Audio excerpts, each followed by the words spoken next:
A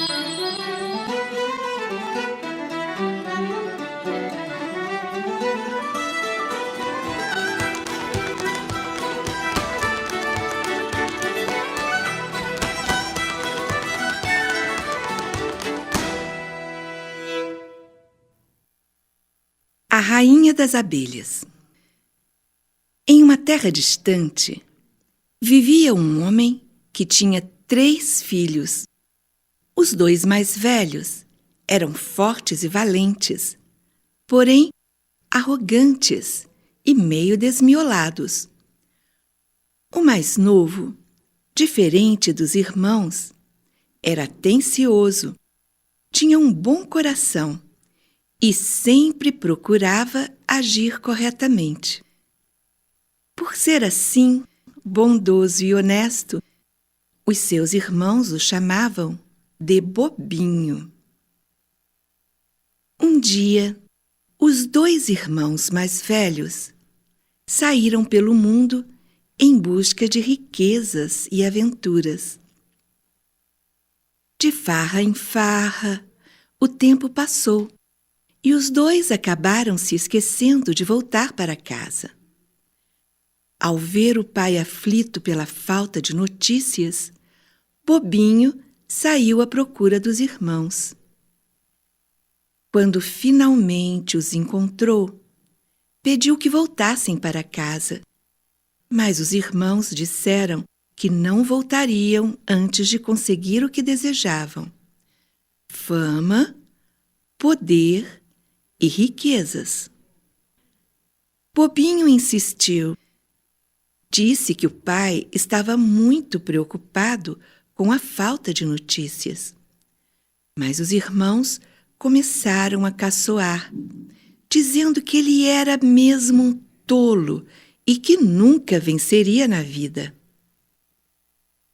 Como não conseguia convencer os irmãos, Bobinho resolveu ficar um pouco mais com eles. E assim, os 3 rapazes seguiram juntos pela estrada. Viajaram toda a manhã, até que encontraram um grande formigueiro.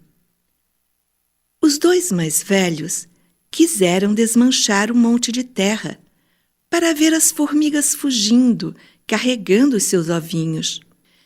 Mas Bobinho enfrentou os irmãos e disse: não vou deixar vocês maltratarem as formiguinhas. Os irmãos caçoaram de Bobinho, mas deixaram as formigas em paz e seguiram adiante. Algum tempo depois, chegaram a um lago, onde nadavam muitos patos. Os 2 mais velhos quiseram caçar algumas aves para assar, mas o Bobinho voltou e enfrentou os irmãos. Não vou deixar vocês matarem esses patinhos.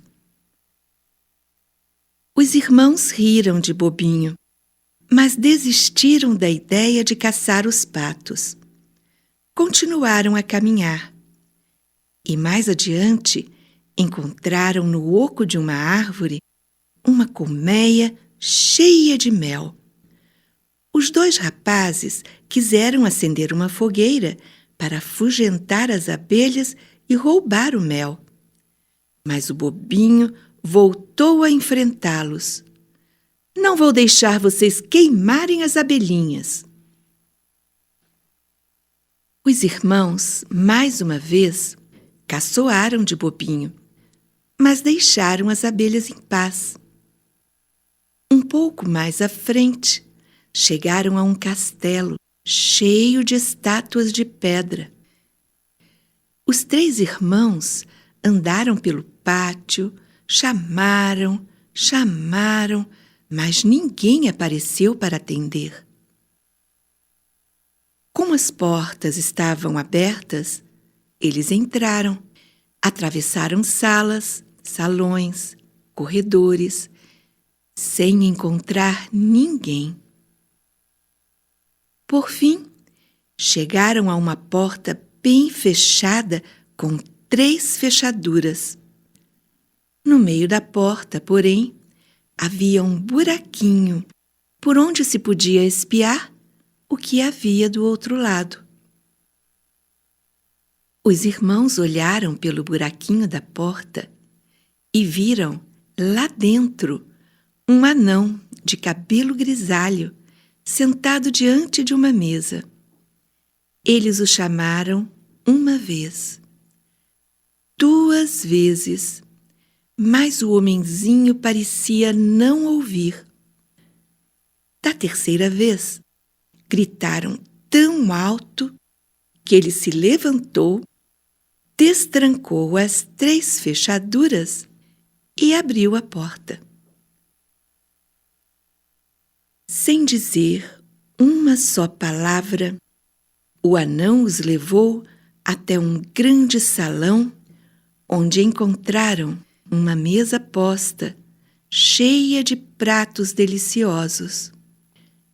Os 3 irmãos, que estavam mesmo com fome, comeram e beberam à vontade.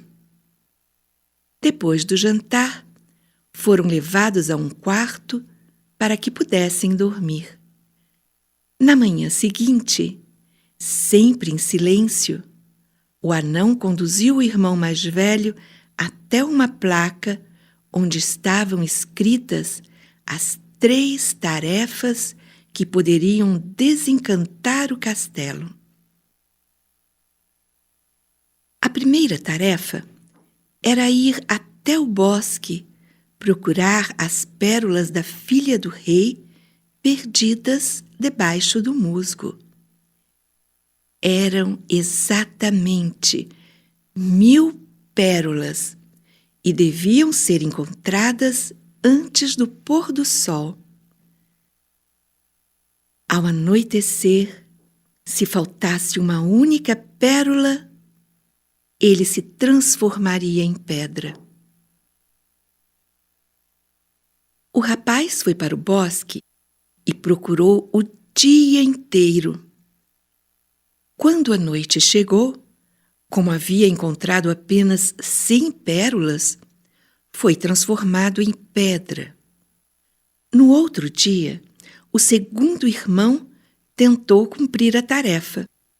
Procurou o dia inteiro, mas como só encontrou 200 pérolas, também foi transformado em pedra ao anoitecer. Por fim, chegou a vez do mais novo, o bobinho, que começou a procurar as pérolas entre o musgo logo de manhã bem cedinho. Ao meio-dia, ele havia encontrado algumas, mas eram tão poucas. Vendo como era difícil aquela tarefa de encontrar pérolas, Bobinho se sentou numa pedra e chorou. Nisso apareceu o rei das formigas e perguntou por que o Bobinho chorava tanto. Quando soube a causa da aflição do rapaz, chamou 5.000 formigas. Não demorou muito, os bichinhos acharam todas as pérolas e as amontoaram diante do Bobinho, que voltou ao palácio com a primeira tarefa cumprida. O anão, sempre em silêncio, levou o rapaz até a placa. A segunda tarefa era ir buscar, no fundo de um grande lago, a chave do quarto da filha do rei. Quando chegou à beira do lago, Bobinho viu que seria impossível cumprir a segunda tarefa, pois nem sequer sabia nadar. Muito triste, sentou-se na raiz de uma árvore e começou a chorar. Foi então que os patos, os mesmos que ele havia protegido dos irmãos, vieram nadando em sua direção. O rei dos patos perguntou por que o rapaz estava chorando e, quando soube o que acontecia, ordenou que todos mergulhassem para procurar a chave. Assim que encontraram o que procuravam, os patos entregaram a chave ao rapaz. Com a segunda tarefa cumprida, o bobinho voltou ao palácio, pois ainda tinha mais um desafio a enfrentar. No dia seguinte, o homenzinho, sempre em silêncio, levou o rapaz até a placa onde estava escrita a terceira tarefa. No quarto mais alto da mais alta torre do castelo, em 3 camas iguais, dormiam 3 princesas, e entre as 3 ele deveria escolher a mais nova. Bobinho subiu na torre, entrou no quarto e examinou cada uma das princesas, mas elas pareciam tão iguais. O anão, quebrando o silêncio, explicou que antes de serem encantadas, as princesas haviam comido 3 doces diferentes. A mais velha, um torrão de açúcar. A segunda, uma colher de melado. E a mais moça, um pouco de mel. No final da tarde, o pobre rapaz, vendo que não havia como cumprir aquela tarefa, sentou-se a um canto do quarto e começou a chorar. Seu choro atraiu a atenção da rainha das abelhas, que lhe perguntou o que havia acontecido. Quando Bobinho lhe contou sobre a tarefa, a última que deveria cumprir, a abelha voou em torno da boca de cada princesa e pousou naquela que havia comido mel. Dessa forma, o rapaz pôde reconhecer qual delas era a filha caçula do rei. Com as 3 tarefas cumpridas, o feitiço se desfez. Tudo no castelo despertou do sono encantado, e os que haviam virado pedra voltaram à vida. O bobinho se casou com a filha mais jovem do rei, que era a melhor das 3 princesas, e herdou o trono depois que o velho rei morreu. Com o tempo, os irmãos de Bobinho tomaram juízo e aprenderam a viver com bondade e justiça. Por isso, se casaram com as outras 2 princesas e todos eles viveram felizes por muitos e muitos anos.